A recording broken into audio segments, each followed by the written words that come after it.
You're gonna have to stick around to the end, because this is not just your stereotypical life in a day of a flatbedder style vlogging video. If you've been paying attention to the trucking niche, you know of people like Wildbeard, people who are going to war against autonomy in the trucking industry. So what is Steelhorse's opinion when it comes to drivers, autonomy, and business?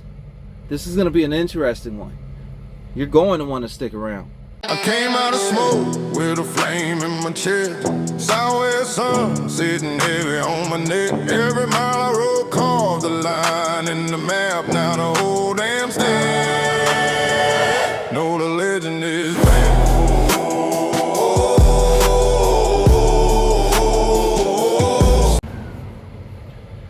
Now, when it comes to business, at the top of everyone's mind when they're in those big old board meetings and they're making decisions for the business itself, including their lower ranking workers, is always going to be the bottom line. So what the bottom line is, in short, is going to be that net income. This is everything after all of the business's expenses has been calculated. That's their tax. If you're in trucking, it's going to be your fuel, it's going to be your payroll, all of those extra tidbits, right? Your liabilities, so to speak. Once all of that has been calculated, what is the business left over with, right? Then you make the decisions if you're going to take your profit and dish it back out to your workers, or you're going to take your profit and reinvest some of it into the business. What's your biggest expense? You know, is your biggest expense how many people have been collecting workers' comp? Is your biggest expense your fuel? Is your biggest expense going to be payroll? Is your biggest expense, typically I know number 3 is always going to be the workers' health insurance, right? This is just a quick caveat. My favorite CEO so far has always been Trisha from Progressive Insurance. She has always given at the end of the year, you know, instead of having that amount, a certain amount, get just blasted back into the company or paid out into the stocks and all that other stuff, or, you know, the dividend yields, always back to the employees.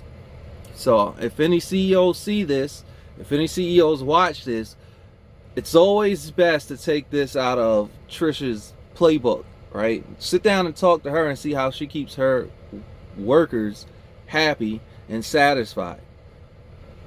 That's just a quick caveat, right? And then let's just keep it moving. I'm not gonna hit on the topic I was gonna hit on. I gotta stay focused here. But she is in one of my top 5. I'll say it like that. So we have a brief understanding of expenses and how businesses can, what they can choose to do with their money, and how they choose to treat their money and grow. What does that mean about the trucking industry? What does that mean about those who are in the locomotive, I guess, industry? I'm not sure what to call that side of things. What does that mean for those who are in aviation, in the aviation industry? Cost cutting. The best way to cut costs is to get rid of your most expensive. You see this with layoffs all the time. Get rid of your most expensive liabilities. You know, I don't script these things out, but you guys are getting where I'm going with this. Start getting rid of your labor, your laborers, the people who are really out there breaking their backs every day for the business. And they always say, oh, it wasn't an easy decision. We're not making easy decisions here. And I get it. You want your business to be as profitable as possible. But when you start to give way to a future that is then ran by robots, you're going a very specific direction. And the argument right now is, oh, we'll have somebody who sits in the driver's seat in case they have to take over, because the technology isn't there yet. So the robot right now has a supervisor.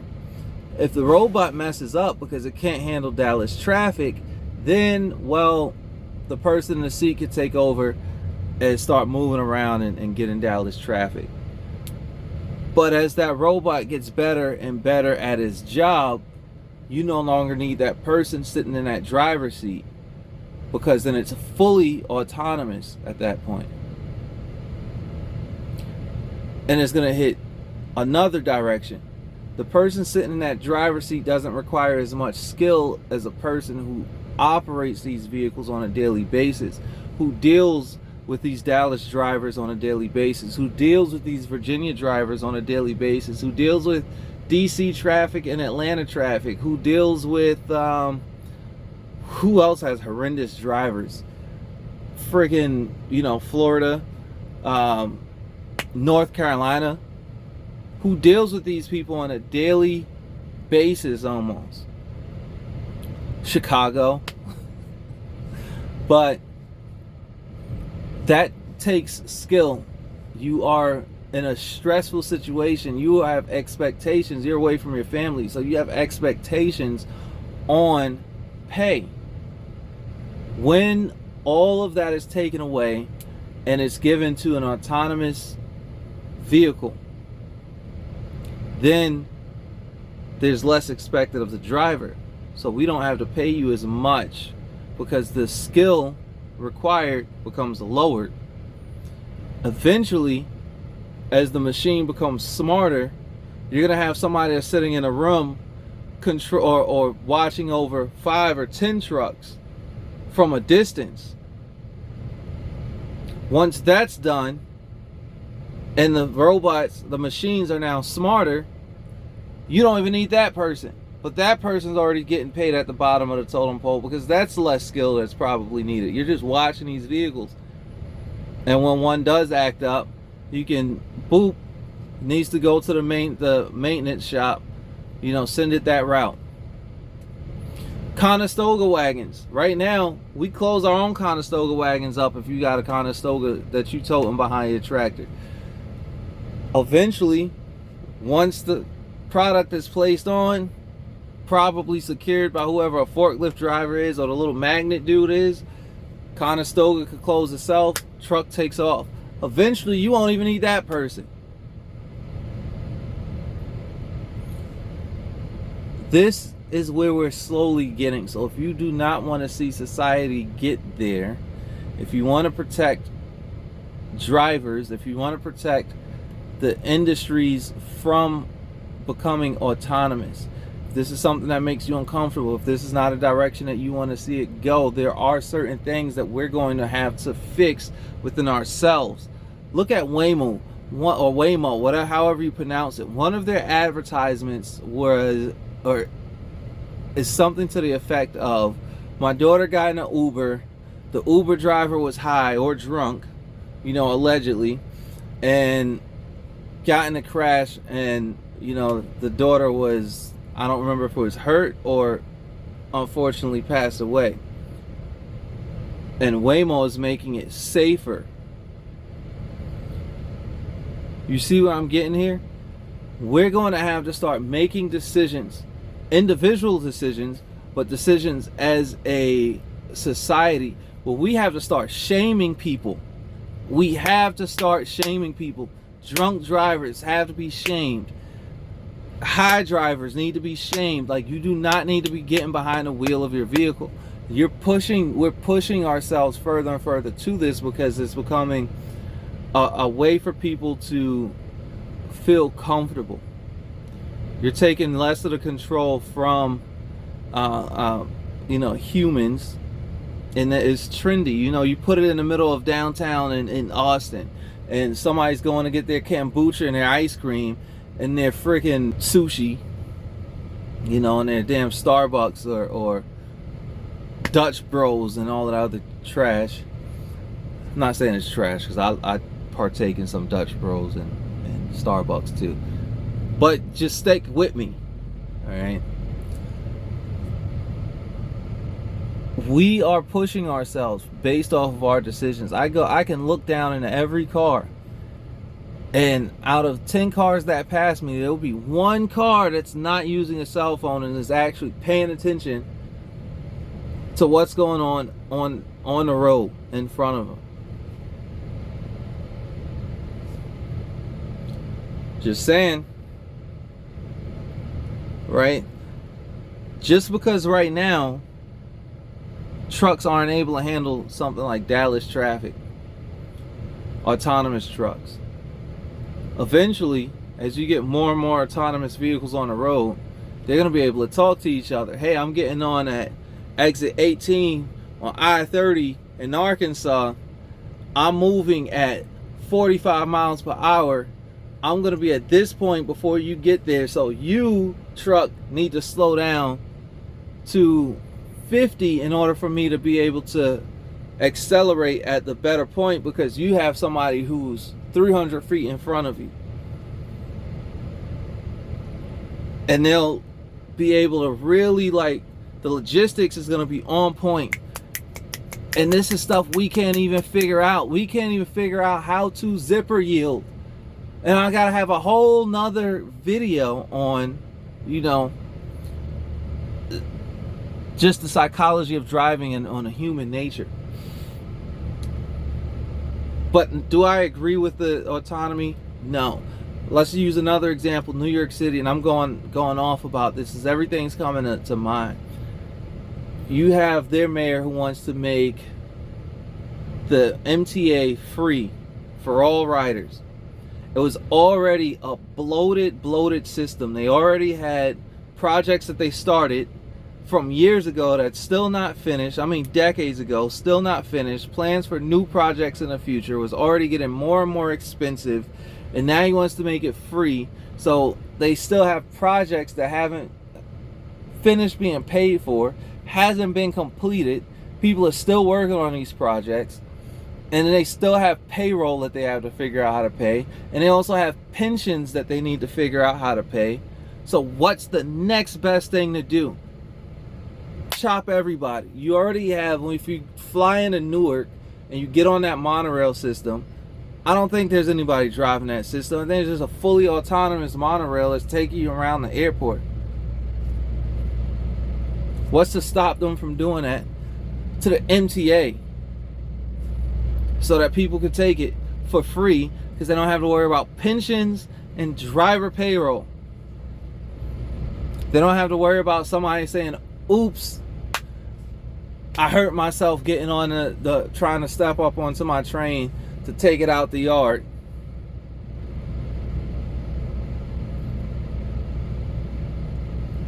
That's the direction that we're going. So there's a few ways that we could actually fight this, and a lot of it has to be tactical. We have to start with making better decisions. That's my opinion, right? We have to start with making those decisions where we're not going to come in and start our day and get hurt, right? Or end up hurting somebody. You know, paying attention to our phones more than the road and stuff like that. I think that's it. I think you get the point, right? Let's start with the better decision making as that way of being almost unionizing, right? Uniting in the way that we are thinking as one. We are not going to let you pave a path to taking away our positions as drivers and the positions of future drivers. I don't really want to do anything else. I got in the driver's seat of a truck and I liked it. I didn't really like anything else that I've done. You know, I enjoyed some parts of being in the insurance industry when I was in the insurance industry, but dealing with people at the very bottom of the troubles can become extremely difficult. I love this part, this job. I love the industry, and I damn sure am not going to see how business psychology works, understand how business psychology is, see that we're trying to move to autonomy, and say okay and lay down with it. So yes, we do have to kind of start to unite in the way we think if we are against it. Now, for the drivers who are putting money into it, drivers who are investing into, Aurora, and saying, oh, this is the future. This is the future. You ain't gonna stop it. You ain't gonna stop it. Are you putting your money in there because you're thinking specifically of you? Or are you thinking of your fellow drivers? Are you thinking of society as a whole? Are you thinking of the fact that I can invest in this thing, and when I invest in it, my voice can be heard? I don't know how they run their business and their stocks. I don't know if they have votes and stuff like that for people to take part in. I don't know how much money you have to actually have in there for you to go to there. I've never looked into them.